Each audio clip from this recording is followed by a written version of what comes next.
Good morning, everybody. You're watching our mid-morning edition of Arirang News on this Tuesday, June 16th, live from Seoul. I'm Shin Se-min.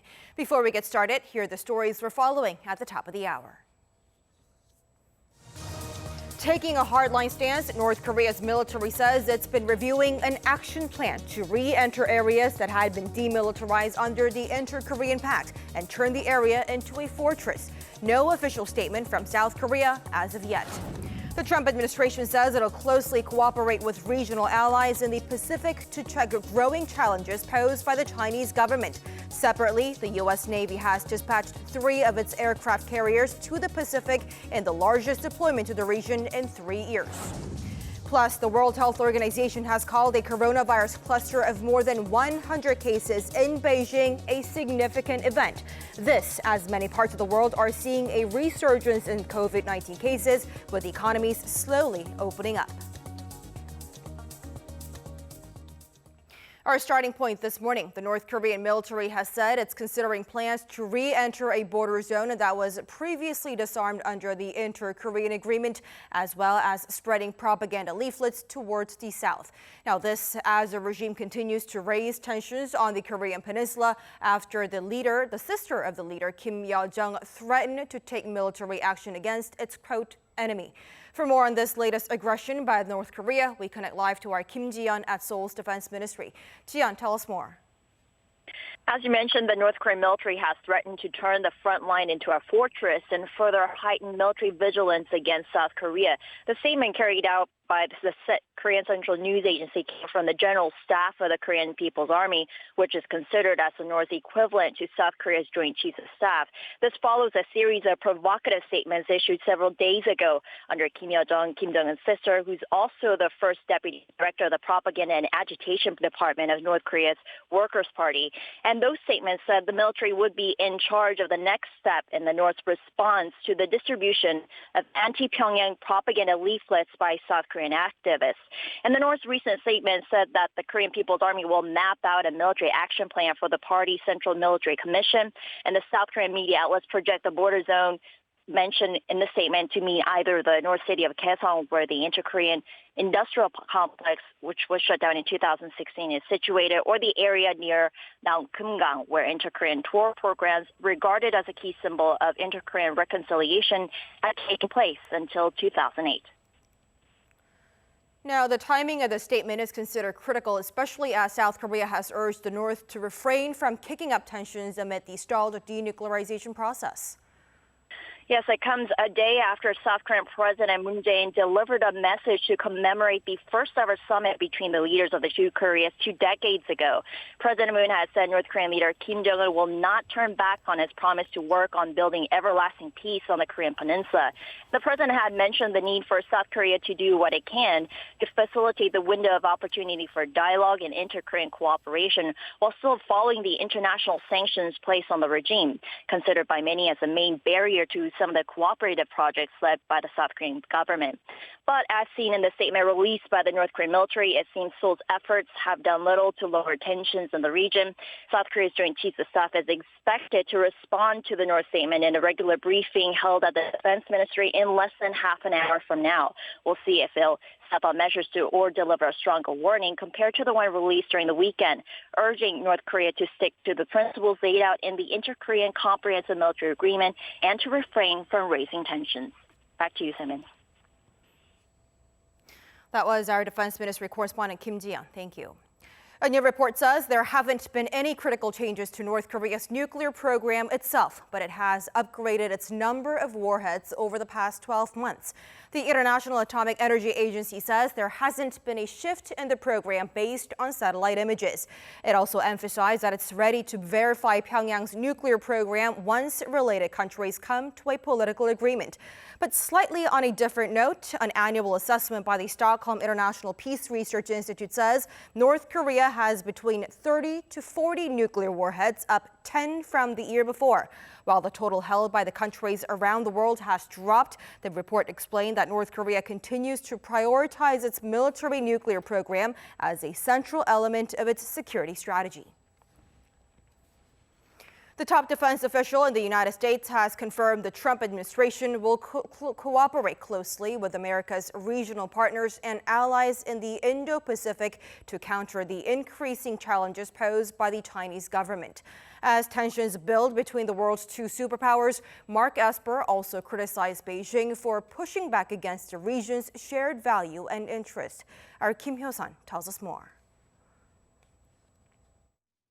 U.S. Secretary of Defense Mark Esper has made it clear Washington will stand with its partners and allies in the Indo-Pacific region to counter the threats posed by the Chinese Communist Party.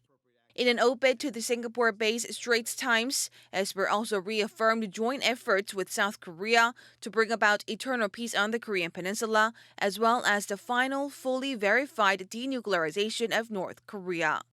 In the article titled "The U.S. Stands with its Partners for a Free and Open Indo-Pacific," Esper also reiterated the Pentagon's Indo-Pacific Strategy Report, which entails 3 pillars of strategy: preparedness, strengthening partnerships, and promoting a more networked region.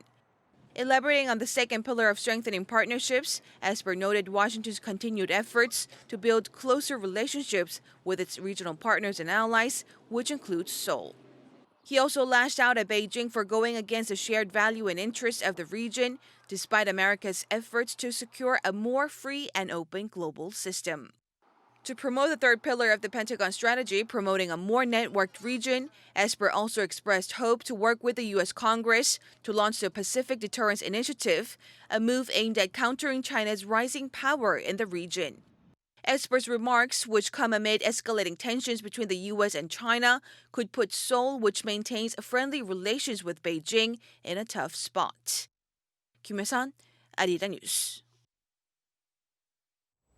Maintaining a high level of vigilance, the U.S. Navy has deployed 3 aircraft carriers to the Pacific Ocean for the first time in years. The USS Ronald Reagan, the USS Theodore Roosevelt in the Western Pacific, and the USS Nimitz in the East.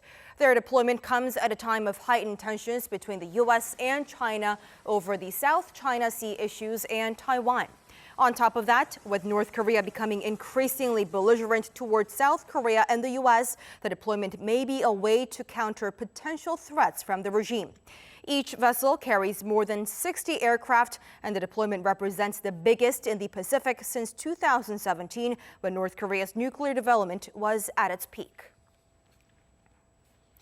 Making it official, U.S. President Donald Trump says he's pulling a sizable number of troops out of Germany, confirming earlier reports on the move that raised concerns in Europe about U.S. commitment to the region. Speaking to reporters on Monday, President Trump said the number of troops the U.S. stations in Germany will be drawn down to 25,000 from the current 34,500. President Trump reportedly thinks Germany does not spend enough on defense as required by NATO. Now, this move is also drawing a lot of attention here in South Korea amid the impasse in their own defense cost-sharing issue, with President Trump repeatedly stressing Seoul needs to pay more. Earlier, the former American ambassador to Berlin, Richard Grenell, said President Trump is very clear in bringing troops home from countries like South Korea, Japan, and other allies, stressing Americans are tired of paying too much for the defense of other countries.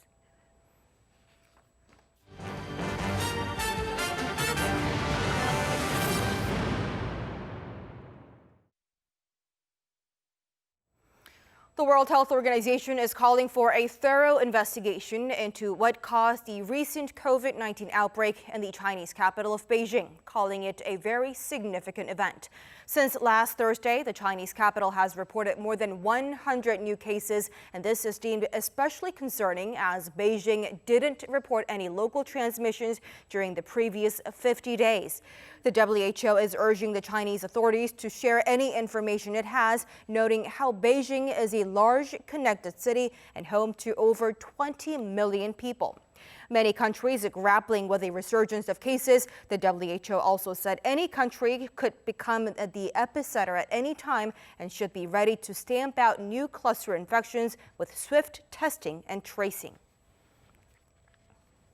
The U.S. Food and Drug Administration has revoked its emergency use authorization for the use of hydroxychloroquine as a COVID-19 treatment.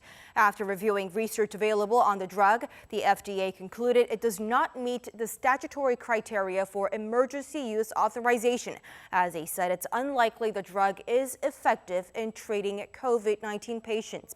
Officials added the drug, normally prescribed for malaria, carries too many risks to be used for emergency use. The authorization was first issued back in March and was applied to patients hospitalized with COVID-19 and in clinical trials, before the FDA warned doctors against prescribing it a month later. Most of Europe has seen a downward trend in the number of new COVID-19 cases, leading to countries reopening their borders for Europeans who want to go on a summer vacation after months cooped up at home. But is it too early? According to some experts, it could well be. Our Lee tells us more. The mercury is rising and the number of COVID-19 cases is going down. That's the case in most parts of Europe, as many countries have decided to open their borders, with the summer holiday season just around the corner. This includes some of the most visited European countries like Germany, France, Spain, and Italy, where visitors who wish to make non-essential trips and tourist visits will be permitted. The only catch is, many are only allowing Europeans into their countries to prevent further imported cases of COVID-19. However, with more than 2 million infections and over 182,000 deaths, Europe remains cautious. Not to mention, Rome is now on high alert as 2 new cluster COVID-19 infections popped up over the weekend. This includes more than 100 infections at the San Rafael Pisana Hospital, which reported at least 5 deaths.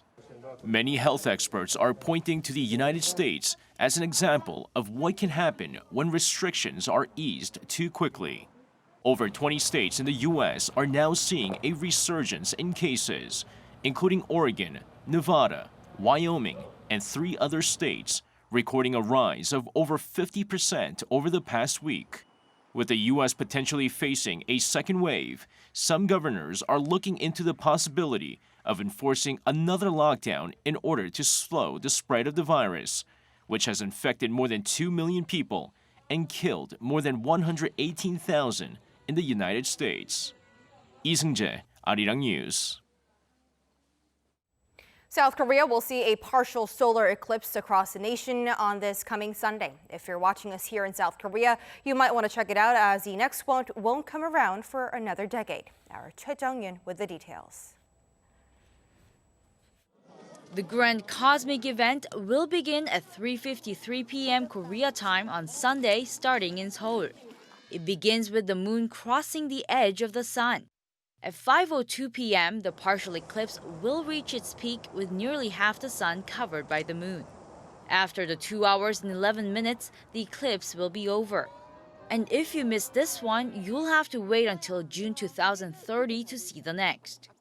Central Africa, China, Taiwan, and parts of the Middle East will see a ring of fire annular solar eclipse, where the moon covers the center of the sun, making it look like a ring. Solar eclipses happen 2 to 5 times a year, but with the angle of the sun, the moon, and the earth, many regions can't see the spectacle most of the time. As South Korea is expected to have clear skies on Sunday, except for Yeongdong County in North Chungcheongdo Province, all regions should be able to watch in awe. However, viewing a partial solar eclipse safely is essential. People must use a filter telescope or special glasses to view it. Without protection, the sun's radiation can burn your retinas, leading to permanent damage or even blindness. Choi Jung-yun, Arirang News.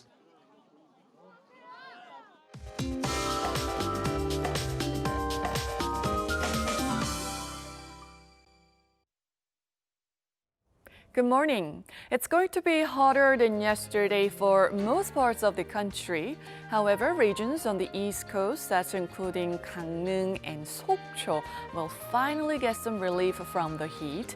Highs will be dropping 5 to 7 degrees lower than yesterday thanks to cool easterly winds. And for other parts, Busan will get up to 27 degrees Celsius this afternoon, while western cities including Seoul, Gwangju, and Daejeon should hit 30 degrees Celsius under a fair amount of sunshine and strong UV rays in most parts. Parts of Gangwon-do and Gyeongsang-gukdo provinces could see sporadic rain of 5 to 20 millimeters during the day due to atmospheric instability. Now, the summer warms should continue for most regions. And meanwhile, so far, the weather looks promising and clear for Sunday for the partial solar eclipse. I'll be sure to keep you updated.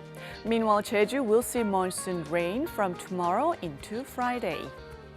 That's Korea for you, and here's the international weather for viewers around the world.